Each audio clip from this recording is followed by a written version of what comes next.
इस वीकेंड पर सबसे सम्मानित और सबसे बड़े इन्वेस्टमेंट बैंक्स में से एक लेमन ब्रदर्स को मजबूरन खुद को दिवालिया घोषित करना पड़ा। एक और बैंक मेरिल लिंच को आज खुद को मजबूरन आज इतनी सारी बदलावों से दुनिया भर के फाइनेंशियल मार्केट्स में काफी गिरावट आई है। फाइनेंशियल मार्केट्स में आई गिरावट की वजह से आज वर्ल्ड इकोनॉमी भी खतरे में है। दिन ब दिन बैंकों के हालात और भी बद से बदतर होते जा रहे हैं। सितंबर 2008 में American investment bank Lehman brothers के दिवालिया होने और दुनिया की सबसे बड़ी बीमा AIG के गिरने से एक ग्लोबल फाइनेंशियल क्राइसिस की शुरुआत हुई। और इस तरह रातों रात वो दिवालिया हो गए, मानो स्टॉक से खाई में गिर गए हों।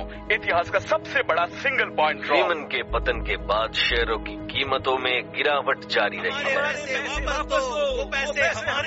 इसका नतीजा था एक ग्लोबल रिसेशन, जिसमें पूरी दुनिया को करोड़ों अरबों डॉलर्स का नुकसान हुआ। 3 करोड़ लोग बेरोजगार हो गए और अमेरिका का कर्जा दुगना हो गया। अगर आप इस बात पर गौर करें तो इक्विटी वेल्थ की तबाही से, हाउसिंग वेल्थ की तबाही से, इनकम की तबाही और नौकरियों की तबाही से दुनिया भर में 5 करोड़ लोग फिर से गरीबी की रेखा के नीचे जा सकते हैं। तो यह एक आप समझ सकते हैं कि बहुत ही बड़ा क्राइसिस है। वो क्राइसिस एक एक्सीडेंट नहीं था, उसकी वजह थी एक आउट ऑफ कंट्रोल इंडस्ट्री। 1980 के दशक के बाद से यूएस फाइनेंशियल सेक्टर के बढ़ने से एक के बाद एक बड़े बड़े फाइनेंशियल क्राइसिस की झड़ी सी लग गई। हर क्राइसिस ने पहले से ज्यादा नुकसान किया, जबकि इंडस्ट्री को जरा सा फाइनेंशियल नुकसान नहीं हुआ।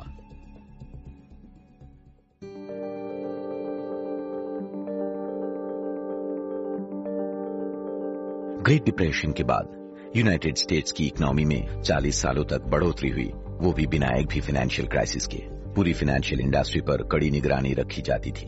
ज्यादातर रेगुलर बैंक्स लोकल बिजनेसेस थे और उन्हें अपने डिपॉजिटर्स के पैसों से खिलवाड़ करने की सख्त मनाही थी। इन्वेस्टमेंट बैंक्स जो स्टॉक और बॉन्ड ट्रेडिंग का काम देखते थे, वो छोटे प्राइवेट पार्टनरशिप्स होते थे। एक traditional investment banking partnership model में सारे पार्टनर्स अपने पैसों का निवेश करते थे और जाहिर है वो सभी उन पैसों पर कड़ी नजर रखते थे। वो अच्छी तरह जीना चाहते थे, पर जाहिर है वो कोई खतरा नहीं उठाते थे। पॉल वोकर ने ट्रेजरी डिपार्टमेंट में काम किया और वो 1979 से 1987 तक फेडरल रिजर्व के चेयरमैन रहे। गवर्नमेंट में जाने से पहले वो चेज मैनहाटन बैंक में एक फाइनेंशियल इकोनॉमिस्ट थे।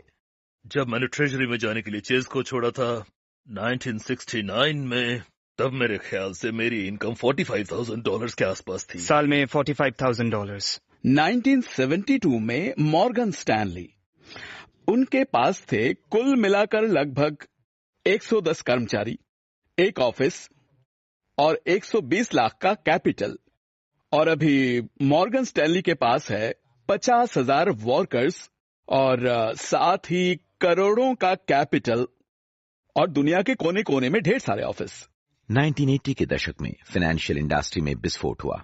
इन्वेस्टमेंट बैंक्स पब्लिक हो गए, जिससे उन्हें स्टॉक होल्डर्स के पैसों से खेलने का मौका मिला। वॉल स्ट्रीट पर लोग अमीर होने लगे। मेरा एक करीबी दोस्त था जो 1970 में मेरे लिंच में एक बॉन्ड ट्रेडर था। वह रात में एक ट्रेन कंडक्टर की नौकरी करता था क्योंकि उसके 3 बच्चे थे और उसकी कमाई 3 बच्चों को पालने के लिए काफी नहीं थी।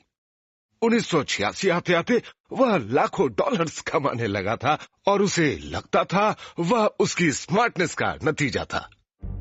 इस वक्त हमारे लिए सबसे जरूरी काम है अपने देश की इकोनॉमी को फिर से मजबूत बनाना। 1981 में प्रेसिडेंट रोनाल्ड रेगन ने ट्रेजरी सेक्रेटरी के तौर पर इन्वेस्टमेंट बैंक मेरिल लिंच के CEO डोनाल्ड रेगन को चुना।